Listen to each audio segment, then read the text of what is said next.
ইউক্রেনের যুদ্ধবিরতির প্রস্তাব নিয়ে রুশ প্রেসিডেন্ট ও মার্কিন প্রতিনিধির ফলপ্রসূ আলোচনা হয়েছে। ট্রুথ সোশ্যালে একথা বলেন মার্কিন প্রেসিডেন্ট। ডোনাল্ড ট্রাম্প বলেন, যুদ্ধ বন্ধের সুযোগ এসেছে, যুক্তরাষ্ট্রের প্রস্তাবের সাথে কিছু শর্ত দিয়েছেন পুতিন। জানান, ট্রাম্প অনুরোধ করায় আত্মসমর্পণ করলে ইউক্রেনীয় সেনাদের ছাড় দেবেন।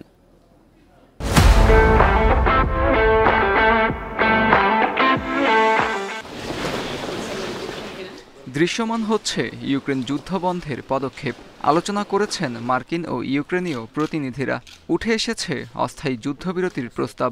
৩০ দিন মেয়াদী চুক্তিতে রাজি ইউক্রেন। বৃহস্পতিবার রুশ প্রেসিডেন্টের সামনে তুলে ধরা হয় যুক্তরাষ্ট্রের প্রস্তাব। মার্কিন পরিকল্পনায় সমর্থন জানিয়ে কিছু শর্ত আরোপ করেন ভ্লাদিমির পুতিন। তবে রুশ প্রেসিডেন্টের শর্ত কি তা এখনও জানা যায়নি। মস্কোতে প্রেসিডেন্ট পুতিনের সঙ্গে মার্কিন প্রতিনিধির আলোচনা ছিল ফলপ্রসূ। এ থেকে উঠে এসেছে চলমান সংঘাত অবসানের সুযোগ। সামাজিক যোগাযোগ মাধ্যম ট্রুথ সোশ্যালে এসব কথা বলেন মার্কিন প্রেসিডেন্ট। রুশ সীমান্তবর্তী কুর্স্ক অঞ্চলে হত্যাযজ্ঞ এড়াতে প্রেসিডেন্ট পুতিনকে অনুরোধ জানান প্রেসিডেন্ট ট্রাম্প।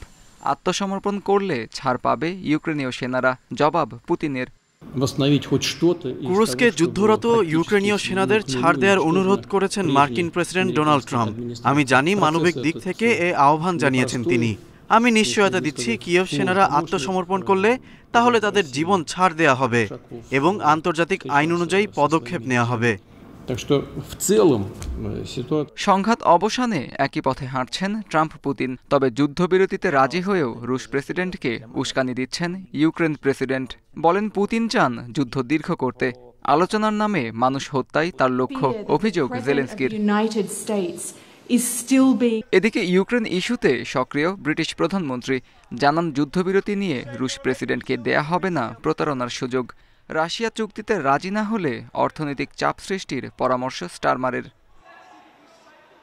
আত্মজ রহমান, ইন্ডিপেন্ডেন্ট নিউজ।